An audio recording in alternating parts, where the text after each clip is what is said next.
السلام علیکم ورحمۃ اللہ تعالی وبرکاتہ۔ نحمده ونصلي ونسلم على رسوله الكريم اما بعد فاعوذ بالله من الشیطان الرجیم بسم اللہ الرحمن الرحیم ان اللہ وملائکته یصلون علی النبی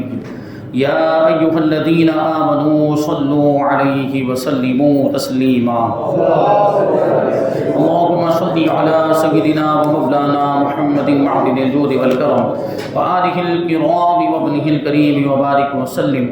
صلاة وسلاما عليك يا رسول الله صلى الله تعالى عليك وسلم۔ امت پر حضور پاک صلی اللہ علیہ وسلم کے حقوق کا بیان جاری ہے۔ اس میں پانچواں حق تعظیم رسول بیان کیا جا رہا ہے۔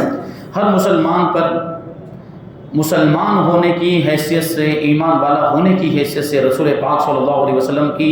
تعظیم واجب اور ضروری بلکہ ہمارے ایمان کا حصہ ہے۔ اب یہاں سے آثار شریفہ کی تعظیم یعنی نبی پاک صلی اللہ علیہ وسلم کی ذات بابرکات سے تعلق رکھنے والی اور آپ سے نسبت رکھنے والی چیزوں کی تعظیم، اس کے بارے میں فرماتے ہیں کہ حضور اقدس صلی اللہ علیہ وسلم کی ذات مقدسہ کے ادب و احترام کو حضرات صحابہ کرام اپنے ایمان کی جان سمجھتے تھے، بلکہ وہ چیزیں کہ جن کو آپ کی ذات والا سے کچھ تعلق و انتساب ہو، یعنی جس چیز کو حضور کی ذات سے نسبت ہو، ان کی تعظیم و توقیر کو بھی اپنے لیے لازم الایمان جانتے تھے۔ اسی طرح تابعین اور دوسرے سلف صالحین بزرگان دین بھی آپ کے تبرکات کا بے حد احترام اور ان کا اعزاز و اکرام کرتے تھے، یعنی ان کی تعظیم کیا کرتے تھے۔ اس کی چند مثالیں یہاں پہ بیان کی جا رہی ہے۔ پہلی مثال، حضرت خالد بن ولید رضی اللہ تعالیٰ عنہ کی ٹوپی میں حضور اقدس صلی اللہ علیہ وسلم کے چند مقدس بال سلے ہوئے تھے۔ کسی جنگ میں ان کی ٹوپی سر سے گر پڑی تو آپ نے اتنا زبردست حملہ کر دیا کہ بہت سے مجاہدین شہید ہو گئے۔ تو آپ کے لشکر والوں نے ایک ٹوپی کے لیے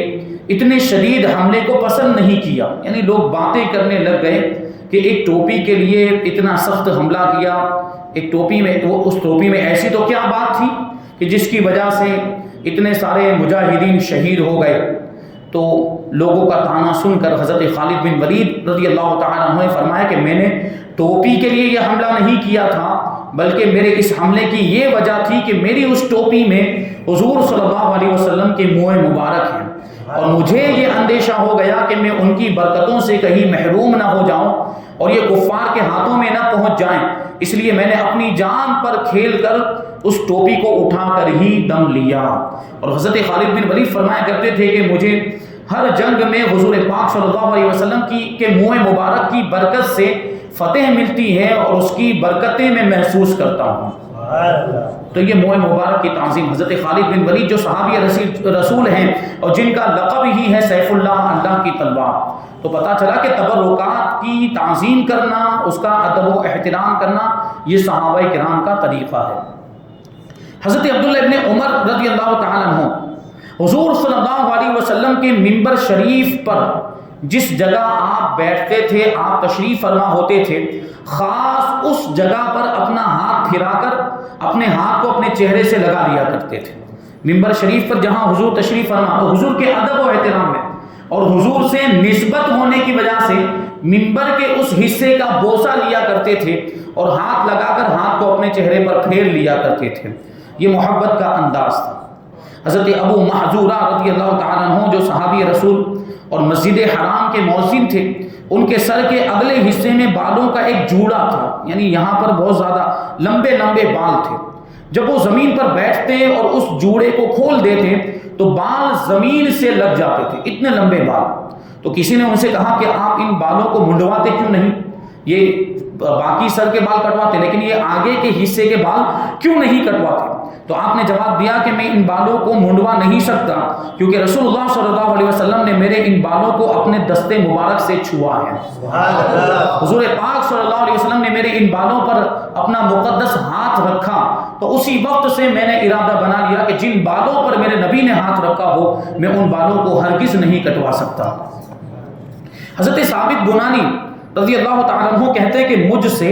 حضرت انس بن مالک صحابی رسول رضی اللہ تعالیٰ عنہ نے یہ فرمائش کی کہ یہ رسول اللہ صلی اللہ علیہ وسلم کا مقدس بال ہے، میں جب مر جاؤں تو تم اس کو میری زبان کے نیچے رکھ دینا۔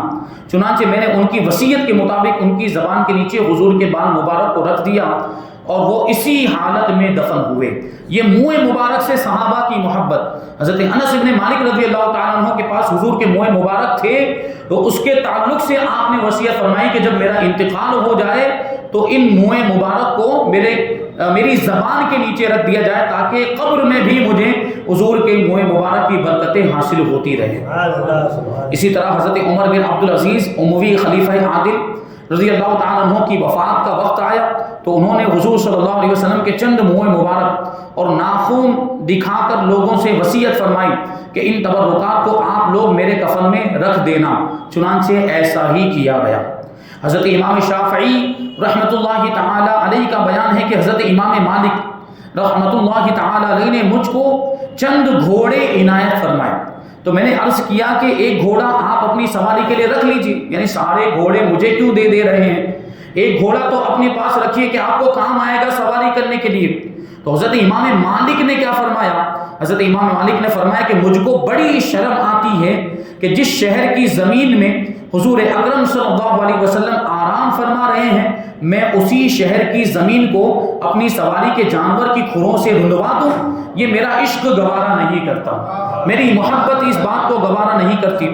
چنانچہ حضرت امام مالک رحمۃ اللہ تعالی علیہ نے اپنی پوری زندگی مدینہ منورہ میں گزاری مگر کبھی بھی کسی سواری پر مدینہ منورہ میں سوار نہیں ہوئے۔ مدینہ منورہ سے باہر جاتے تو سوار ہوتے لیکن جب تک مدینہ منورہ کے اندر ہوتے حضور کے شہر کے ادب میں وہ سواری پر سوار نہیں ہوتے۔ اب جو سوچیں آپ کے جو حضور کے شہر کا اتنا ادب کرتے ہوں وہ حضور کا کتنا ادب کرتے ہوں گے۔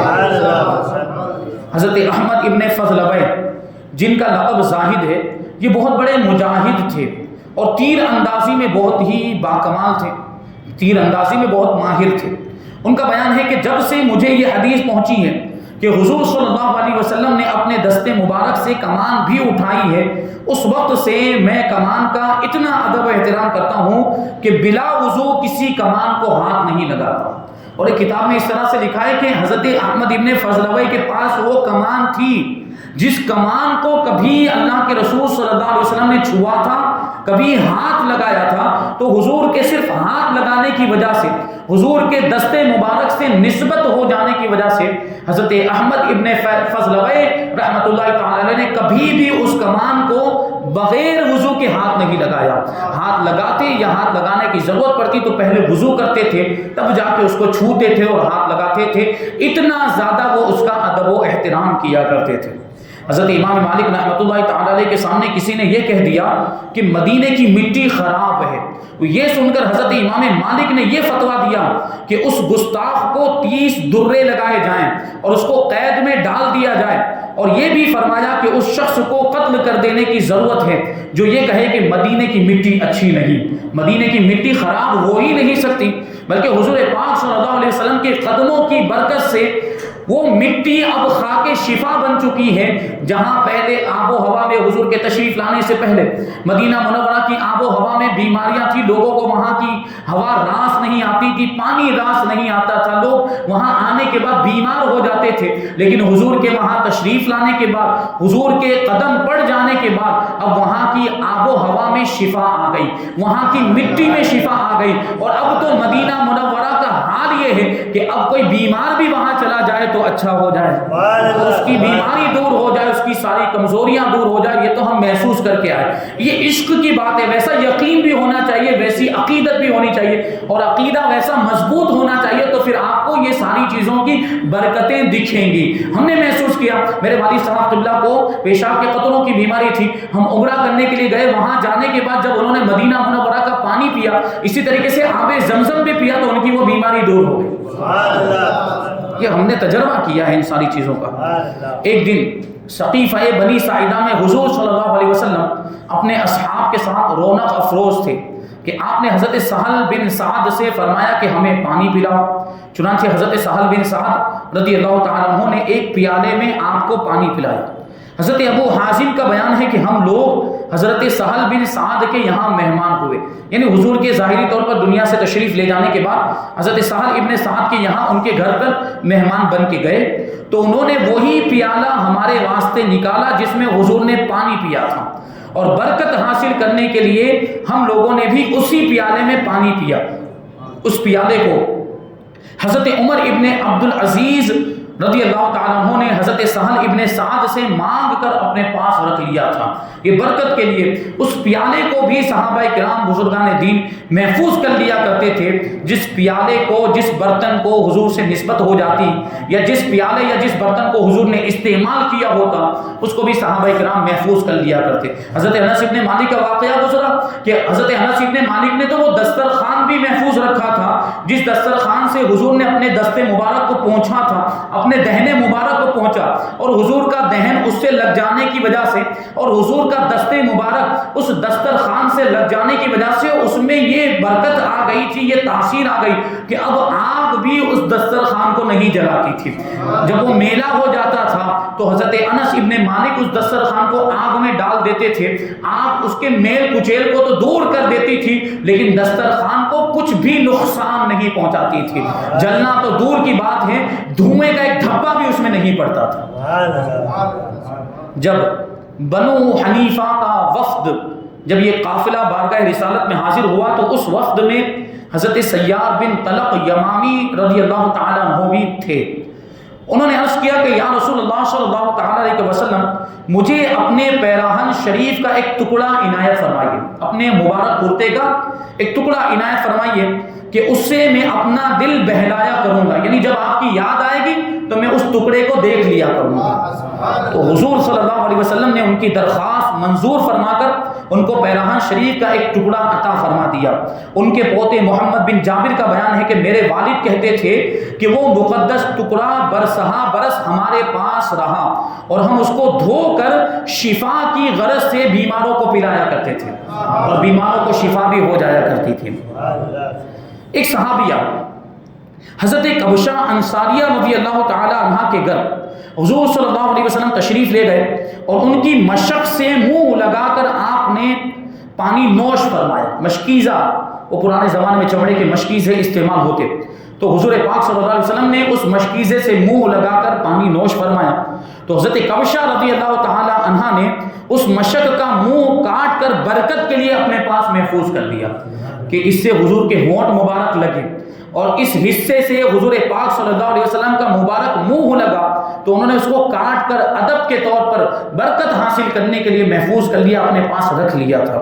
حضور اقدس صلی اللہ علیہ وسلم کی مقدس تلوار جس کا نام ذوالفقار ہے، حضرت امام زین العابدین رضی اللہ تعالیٰ عنہ کے پاس تھی۔ جب حضرت امام حسین رضی اللہ تعالیٰ عنہ کی شہادت ہو گئی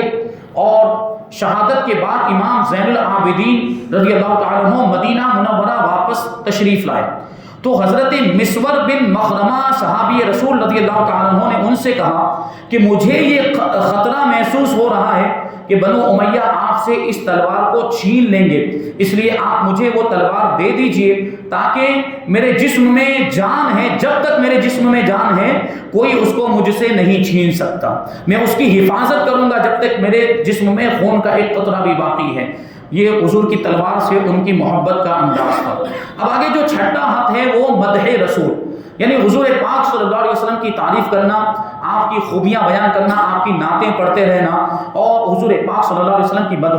مدح سرائی کرتے رہنا۔ ہر امتی پر یہ بھی رسول اللہ صلی اللہ علیہ وسلم کا حق ہے جس کو ادا کرنا امت پر لازم ہے کہ وہ رسول اکرم صلی اللہ علیہ وسلم کی مدح و ثنا کا ہمیشہ اعلان اور چرچا کرتے رہیں اور ان کے فضائل و کمالات کو علن اعلان بیان کرتے رہیں۔ حضور علیہ الصلوۃ والسلام کے فضائل و محاسن کا ذکر جمیل رب العالمین جل جلالہ اور تمام انبیاء و مرسلین کا مقدس طریقہ ہے، یعنی حضور کا ذکر، حضور کی تعریف اللہ نے بھی کی ہے اور حضور سے پہلے تشریف لانے والے سارے انبیاء کرام نے بھی کی اور سارے رسولان اعظام نے بھی کی ہے۔ حضرت حق جل مجدہ نے قرآن کریم میں اپنے حبیب صلی اللہ علیہ وسلم کی مدح و ثنا کے قسم قسم کے گلہائے رنگا رنگ کا ایک حسین گلدستہ بنا کر نازل فرمایا ہے۔ یہ قرآن مجید یہ ہم سنتے ہیں کہ الف لام میم کے یا کہتے ہیں الحمد کے الف سے لے کے یا بلکہ بسم اللہ کی با سے لے کر والناس کی سین تک حضور صلی اللہ علیہ وسلم کی تعریف پر مشتمل ہے.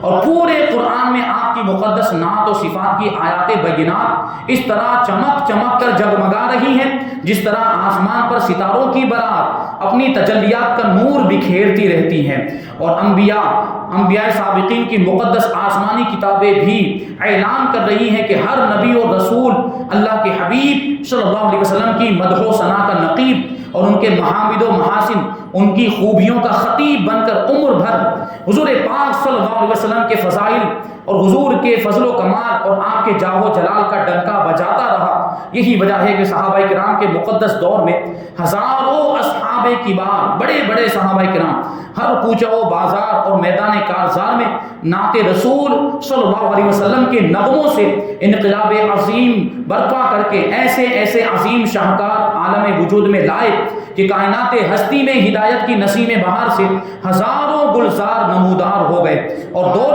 صحابہ سے لے کر آج تک پیارے رسول کے خوش نصیب مداحوں نے نظم و نثر میں یعنی شاعری کی شکل میں اور مضامین کی شکل میں نعت پاک کا جتنا بڑا ذخیرہ جمع کر دیا ہے کہ اگر ان کا شمار کیا جائے تو دفتروں کے اوراق تو کیا روئے زمین کی وسعت بھی ان کی تاب نہ لا سکے گی. اتنی زیادہ حضور کی تعریف لوگوں نے بیان کی. حضور کی تعریف میں قصیدے لکھے, حضور کی تعریف میں نعتیں لکھی, حضور کی تعریف میں کتابیں لکھی ہیں جن کو جمع کیا جائے تو دفتروں کے دفتر بھر جائیں. حضرت حسان بن ثابت اور حضرت عبداللہ بن رواحہ اور حضرت کعب بن زہیر وغیرہ صحابہ کرام رضی اللہ عنہم نے دربار نبوت کا شاعر ہونے کی حیثیت سے ایسی نعت پاک کی مثالیں پیش کی ہیں کہ آج تک بڑے بڑے با کمال شعراء ان کو سن کر سر دھنتے رہتے ہیں, تعجب کرتے رہتے ہیں. اور انشاءاللہ تبارک و تعالی قیامت تک حضور سرور کائنات صلی اللہ علیہ وسلم کی مدح و ثنا کا چرچا نظم و نثر میں اسی شان سے ہوتا رہے گا. حضور کا ذکر پہلے بھی ہو رہا تھا, جب سے دنیا بنی ہے تب سے حضور کا چرچا ہو رہا ہے. حضور کے ظاہری دور میں بھی حضور کا چرچا ہوتا رہا اور انشاءاللہ تبارک و تعالی قیامت تک حضور کا ذکر ہوتا ہی رہے گا, حضور کا چرچا ہوتا ہی رہے گا. ہمارے امام کہتے ہیں کہ رہے گا یوں ہی ان کا چرچا رہے گا, رہے گا یوں ہی ان کا چرچا رہے گا, پڑے خاک ہو جائیں جل جانے والے. جلنے والے جلتے رہیں, ان کے جلنے سے کوئی فرق نہیں پڑنے والا. اور یہ جو شان گھٹانے کی کوشش کرتے ہیں تو اس سے حضور کی شان گھٹنے والی نہیں, کیونکہ حضور کی شان تو اللہ بڑھاتا ہے اور جس کی شان اللہ تبارک و تعالی بڑھائے اس کی شان کسی کے گھٹانے سے گھٹنے والی نہیں ہے. تو گھٹائے سے کسی کے نہ گھٹا ہے نہ گھٹے, جب بڑھائے تجھے اللہ تعالیٰ تیرا. آگے درود شریف کا بیان ہے. فرماتے کہ ہر مسلمان پر واجب ہے کہ وہ رسول اللہ صلی اللہ علیہ وسلم پر درود شریف پڑھتا رہے. زندگی میں کم سے کم ایک مرتبہ مومن کو درود شریف پڑھنا فرض ہے, اور جب بھی درود شریف پڑھنے کا کوئی حکم دے یا وہ آیت درود پڑھی جائے تو پھر درود شریف پڑھنا واجب ہوتا ہے, اور ایسے ہی پڑھتے رہنا یہ سنت ہے, ثواب کا کام ہے. چنانچہ خالق کائنات جل جلالہ کا حکم ہے ان اللہ و ملائکتہ یصلون علی النبی یا ایھا الذین آمنوا صلوا علیہ وسلموا تسلیما اللهم صل علی سیدنا و مولانا محمد معدن الجود والکرم. اس آیت کو آیت درود کہا جاتا ہے کیونکہ اس آیت میں اللہ تبارک و تعالیٰ نے ایمان والوں کو نبی پاک صلی اللہ علیہ وسلم پر درود پڑھنے کا حکم دیا ہے. فرماتا ہے بے شک اللہ اور اس کے فرشتے نبی پر درود بھیجتے ہیں, تو اے ایمان والو تم بھی ان پر درود بھیجتے رہو اور خوب سلام بھیجتے رہو جیسا کہ سلام بھیجنے کا حق ہے. حضور اکرم صلی اللہ علیہ وسلم کا ارشاد ہے کہ جو مجھ پر ایک مرتبہ درود شریف بھیجتا ہے اللہ تبارک و تعالیٰ اس پر 10 رحمتیں نازل فرماتا ہے. اللہ اکبر. شہنشاہ کونین صلی اللہ علیہ وسلم کی شان محبوبیت کا کیا کہنا. ایک حقیر و ذلیل بندہ خدا کے پیغمبر جمیل کی بارگاہ عظمت میں درود شریف کا ہدیہ پیش کرتا ہے تو اللہ تبارک و تعالیٰ اس کے بدلے میں 10 رحمتیں اس بندے پر نازل فرماتا ہے. درود شریف پڑھنے کے فضائل اور فوائد تو بہت زیادہ ہیں, لیکن یہاں پر چونکہ اختصار مقصود ہے اس لیے بس اتنی ہی باتیں بیان کی گئی. یہاں پر 7 حقوق کا بیان مکمل ہوا. اب انشاءاللہ تبارک و تعالیٰ 8 پانچواں حق اور آخری حق حضور پاک صلی اللہ علیہ وسلم کا امت پر، وہ ہے حضور پاک صلی اللہ علیہ وسلم کی قبر انور کی زیارت۔ حضور پاک صلی اللہ علیہ وسلم کی قبر انور کی زیارت کرنا اور آپ کے روضہ مبارک پر حاضر ہونا، اس کے لیے سفر کرنا، یہ ساری چیزیں بڑی برکت والی ہے۔ انشاءاللہ تبارک و تعالیٰ اس کو ہم آئندہ درس میں شامل کریں گے۔ اللہ تبارک و تعالیٰ کی بارگاہ میں دعا ہے کہ جو کچھ بھی بیان ہوا اس پر ہم سب کو عمل کرنے کی توفیق عطا فرمائے۔ حضور پاک صلی اللہ علیہ وسلم کی سچی پکی محبت ہم سب کے دلوں میں پیدا فرمائے،